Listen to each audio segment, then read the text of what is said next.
Dear students, good morning, सुप्रभात। मैं आज आपको इंट्रोडक्शन टू बायोमास टॉपिक के बारे में डिस्कस करना चाहता हूँ। जैसा कि बायो बेसिक इंट्रोडक्शन शुरू में पहले भी हो चुका है फर्स्ट यूनिट में, लेकिन उसमें केवल इंट्रोडक्टरी पार्ट था। अब यहाँ पे पूरा बायोमास के बारे में ही डिस्कशन होगा। इस चैप्टर में केवल बायोमास के बारे में डिस्कशन होगा और उसमें होगा क्या कि बायोमास में क्या क्या हो सकता है, कौन कौन सी चीज़ें बायोमास में आ सकती हैं, उसके बाद हम कौन कौन से प्रोसेस से बायोमास से एनर्जी ले सकते हैं। और उसमें बहुत सारे प्रोसेस होते हैं, या फिर बायोमास के अलावा हम इसमें बायोफ्यूल जैसे हम कैसे भी बायोफ्यूल कैसे बना सकते हैं। मीन्स अगर जैसे कहा जाता है बायोडीजल, बायोडीजल कैसे बना सकते हैं उसके बारे में डिस्कशन करेंगे। और जो ढेर सारे प्रोसेस होते हैं जिसके थ्रू हम बायोमास को यूज़ कर सकते हैं उसके बारे में डिस्कस करेंगे। और सबसे पहली biomass. What is biomass? Biomass is the organic material that comes from the plant and animals and is a renewable source of energy. और बायोमास जो है ये सन की एनर्जी को स्टोर करता है। मीन्स जैसे हम कह सकते हैं कि अगर सन में पौधों में खाना तभी बनेगा जब सन की लाइट उसमें पड़ेगी, खाना बनेगा तो वही खाना स्टोर करते हैं पौधे। कुछ जो रनिंग होता है कुछ उस समय के बढ़ने के लिए, प्लस कुछ जो होता है कि हम उसमें स्टोर करने के लिए जो भी लकड़ी बनती है वो सब हम उसमें जो भी खाना बनता है उसी से ही बनता है। तो बिना खाना के या बिना सन के कह सकते हैं कि प्लांट में कोई भी भोजन नहीं बनेगा। भोजन नहीं बनेगा तो प्लांट बढ़ेगा नहीं, बढ़ेगा नहीं तो बायोमास बनेगा नहीं। सोर्सेज ऑफ बायोमास में अगर हम कहना चाहें तो उसमें क्या है कि wood from natural forest means जंगल से, फॉरेस्ट्री प्लांटेशन जो हम लोग प्लांट लगाते हैं लकड़ी के लिए, या फिर रेसिड्यूस मतलब जो पत्तियां पत्तियां होती हैं, ढेर सारी पत्तियां गिरती हैं, उसको भी हम बायोमास के रूप में यूज कर सकते हैं।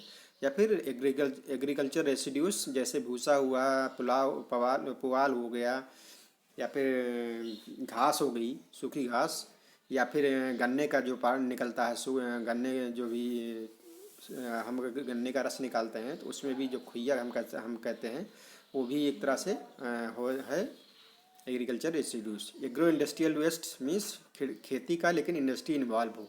मीन्स जैसे गन्ना मिल में पिराई होती है तो दैट इज इंडस्ट्री। गन्ना मिल इंडस्ट्री है लेकिन उसमें गन्ना जो है एग्री प्रोडक्ट है, तो वहाँ से भी बहुत सारी चीज़ें ऐसे निकलती हैं जो कि हम यूज़ कर सकते हैं एज ए बायोमास, मीन्स जलाने के लिए यूज कर सकते हैं। और सोर्सेज ऑफ बायोमास में और हैं जैसे एनिमल वेस्ट। एनिमल वेस्ट में सबसे सिंपल एग्जांपल गोबर है, जिसे आप लोग देखते होंगे। गोबर का यूज करते हैं कंडा या फिर पहले गांव में जलाने के लिए यूज करते थे। मेन रूप से हम लोग पहले ज़माने में यूज करने के लिए, खाना बनाने के लिए क्या होता था, गोबर से जो प्रोडक्ट बनता है कंडा कह सकते हैं, कंडी कह सकते हैं, या फिर लकड़ी। लेकिन लकड़ी तो हमें पेड़ से काटना पड़ेगा या फिर पेड़ से मिलेगा, लेकिन आप जानवर हैं अगर आपके पास तो एनिमल वेस्ट मिल सकता है, या फिर इंडस्ट्रियल वेस्ट। इंडस्ट्रियल वेस्ट बहुत सारे इंडस्ट्रीज में ऐसे प्रोडक्ट निकलते हैं जो कि आप यूज कर सकते हैं फ्यूल के रूप में, जैसे कि black liquid from the paper manufacturing. जहाँ पे भी प्लांट में पेपर बनता है, जिस भी प्लांट में इंडस्ट्री में पेपर बनता है उसमें एक एकदम काला काला लिक्विड, एकदम गाढ़ा जैसे तारकोल होता है, उस तरह का एक प्रोडक्ट निकलता है, बाई प्रोडक्ट मतलब वो निकलेगा ही। तो वो हम उसको यूज़ कर सकते हैं कि उसमें बायोमास के रूप में जलाने के रूप में यूज कर सकते हैं। या फिर सीवेज, सीवेज जो भी टॉयलेट के या फ्लैश के थ्रू जो भी गंदगी जाती है उसको फिर उसको भी यूज होता है सीवेज ट्रीटमेंट प्लांट के थ्रू। एसटीपी लगा होता है, उसको जो यूफिल एनर्जी में कन्वर्ट हो जाता है। और म्यूनिसिपल सॉलिड वेस्ट जो भी कूड़ा कचरा निकलता है मोहल्ले में, जो भी डंपर में भर के कूड़े वाली जगह फेंकते हैं, वहाँ पे भी हम उसको छाँट के उस पर भी हम एनर्जी ले सकते हैं। उसके बाद food processing waste. Food processing waste means जैसे फूड प्रोसेसिंग इंडस्ट्री हो गया, जैसे चिप्स इंडस्ट्री हो गया, वहाँ पे आलू ढेर सारा यूज होगा। और हम लोग तो आलू कितना यूज करेंगे, उसमें छिलके बहुत कम होंगे, लेकिन वो लोग टनों टन यूज करेंगे लोग, तो वहाँ पे बहुत छिलके या बहुत सारे ऐसे जो छिलके या फिर जो सड़े आलू या फिर जो भी निकलेगा वो that is called food processing waste. इस फिगर में आप देख सकते हैं सोर्सेज ऑफ बायोमास।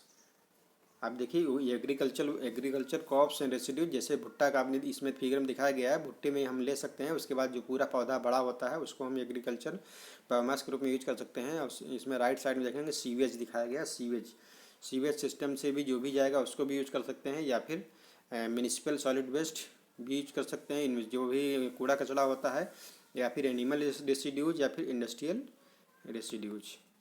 और उसके बाद फिर फॉरेस्ट्री क्रॉप्स एंड रेसिड्यूज। फिर इसके एडवांटेज क्या है ये क्लीन रिन्यूएबल एनर्जी सोर्स है और ये इसको हम यूज़ कर सकते हैं लगातार लगातार। जो भी सॉलिड वेस्ट होता है जैसे म्यूनिसिपल वेस्ट होता है, हम लगातार क्योंकि हमारे पास गंदगी निकलती ही रहती है, सॉलिड वेस्ट या सीवेज वेस्ट निकलता ही रहता है, तो हम लगातार एनर्जी गेन कर सकते हैं। और हम पौधों से भी एनर्जी ले सकते हैं। अगर हम पौधे हम लगातार लगाते रहें तो हमें कभी भी एनर्जी की कमी भी नहीं हो सकती है। अगर हम कहीं भी लकड़ी का यूज करते हैं तो हम ये कर सकते हैं कि वहाँ पे हमारा जो फॉरेन मनी होती है, जो विदेशी मुद्रा का बचत होती है अपनी, क्योंकि हम तेल कम यूज करेंगे तो हमारा विदेशी मुद्रा की बचत होगी। इसके बाद बहुत सारे पौधे ऐसे होते हैं जो कि हम बिना खेती के भी लगा सकते हैं। जैसे जैसे हम सरपत कह सकते हैं कि जो भी आप देखते होंगे नहरों में ऊंची जगहों पे अपने आप पैदा होते हैं, इसको भी हम बायोमास के रूप में यूज कर सकते हैं। इसमें ना कुछ लागत आती है, ये अपने आप उगते भी हैं, बहुत गहराई में होते हैं, कभी ख़त्म भी नहीं होते हैं, हमेशा ये अपने आप निकल भी आते हैं। तो ये सब भी यूज हो सकता है। और ये अदर एनर्जी रिसोर्सेज की तरह ये ऐसा नहीं है कि जब भी ज़रूरत होगी तभी हमें लेना पड़ेगा, नहीं चला जाएगा। जैसे सन है, सनलाइट है, सोलर एनर्जी है। सोलर एनर्जी हम सूरज की रोशनी रहेगी तभी हमें मिलेगी, नहीं नहीं मिलेगी। या फिर विंड एनर्जी है, विंड एनर्जी भी जब हवा चलेगी तभी मिलेगी। लेकिन बायोमास एनर्जी ऐसी एनर्जी है जिसको हम स्टोर कर सकते हैं। जैसे हम फॉर एग्जांपल हमने लकड़ी को काट के रख दिया, इसको हम कभी भी यूज कर सकते हैं, रात में, दिन में, 1 साल बाद, 2 साल बाद या 1 महीने बाद, कभी भी यूज कर सकते हैं। लेकिन सन को हमें सन की एनर्जी को डायरेक्ट हमें स्टोर करना पड़ेगा। स्टोर हम नहीं कर सकते डायरेक्ट, इनडायरेक्टली हम कर सकते हैं। इनडायरेक्टली मीन्स हम उसको बैटरी में स्टोर कर सकते हैं, लेकिन डायरेक्टली नहीं कर सकते। मीन्स कि हमें अलग से कुछ ना लगाना पड़े। लकड़ी में हम डायरेक्ट रख सकते हैं बिना कुछ इसमें दूसरी चीज़ का यूज़ किए। तो मेन फ़ायदा ये भी है। और इसको हम अगर हम इससे हम लकड़ी से बिजली बनाते हैं तो लगभग उसकी ओवरऑल एफिशिएंसी 30% आती है। लेकिन अगर हम हीट को डायरेक्ट यूज़ करना चाहें, जैसे कि लोग खाना बनाते हैं, तो फिर हम डायरेक्ट यूज़ करना चाहें तो वो 85% तक इससे एफिशिएंसी मिलती है। और बायोकेमिकल प्रोसेस भी होते हैं, जैसे एनारोबिक डाइजेशन मीन्स जैसे गोबर गैस के थ्रू आपको गैस मिलती है खाना बनाने के लिए, वो that is called the biochemical process. उसके थ्रू भी हम बायोमास का यूज कर सकते हैं। और या फिर बायोफ्यूल भी हम उसी तरह बनाते हैं, जैसे डीजल फ्यूल भी बनता है, वो रियल फ्यूल भी इसी बनता है, तो हम डीजल फ्यूल भी बना सकते हैं। और डिसएडवांटेज में क्या है कि अगर हम इसको दोबारा लगाएंगे नहीं या पौधे हम नहीं लगाएंगे तो बायोफ्यूल यूज करने से वो नुकसान ही होगा। तब हम इसको कहेंगे कि ये नॉन रिन्यूएबल है, मीन्स तब रिन्यूएबल हम नहीं कह सकते हैं अगर हम यूज करते ही जाएँ, उसको लगाएं ना। और अधिकतर जो बायोमास होता है वो कृषि योग्य भूमि ज़्यादा यूज करता है। ये एक डिसएडवांटेज है, क्योंकि अगर हमें ज़्यादा लेना है तो हमें पौधों को लोग खेतों में भी लगाते हैं, तो आपने देखते होंगे खेतों में लगाते हैं जिससे कि लकड़ी को बेच सकें। और फॉरेस्ट्री एरिया जो भी होता है वो बहुत सालों से बना हुआ है। फॉरेस्ट्री एरिया जो जंगल वाले एरिया होते हैं उसमें, लेकिन कभी कभी ऐसा उसमें एक चीज़ ये भी होती है कि जो पुराने पेड़ होते हैं उसमें कार्बन कंटेंट ज़्यादा होता है। मतलब हम ये कह सकते हैं कोई नया पेड़ है तो उसमें आपको कम एनर्जी मिलेगी, कोई पुराना पेड़ है तो उसमें ज़्यादा एनर्जी मिलेगी। इसलिए हम ये नहीं कह सकते हैं कि जल्दी जल्दी पौधे उगें, जल्दी जल्दी काट दें। हमें कुछ टाइम देना ही पड़ेगा जिससे कि उसमें ज़्यादा सेम मास में ज़्यादा एनर्जी हो जाए। और एक चीज़ ये भी है इसमें डिसएडवांटेज में भी है कि इसमें अधिकतर पानी, बहुत सारा पोर्शन पानी होता है और उतनी एनर्जी नहीं होती है जितने की और सब फॉसल फ्यूल में होती है। कि जैसे ये इसलिए एक इससे रिसर्च से निकाला गया है कि 160 किलोमीटर से दूर अगर इसको ले जाना है तो हमें लिए फ़ायदा नहीं है, क्योंकि इतनी ज़्यादा हमारा जो भी जिस साधन से ले जाएंगे वहाँ पे इतनी एनर्जी लग जाएगी कि जो भी उसमें से एनर्जी मिलेगी जो भी जलाने से वो हमारा उससे कम हो जाएगा, तो कोई फ़ायदा नहीं होगा, हमारा बैलेंस जीरो हो जाएगा।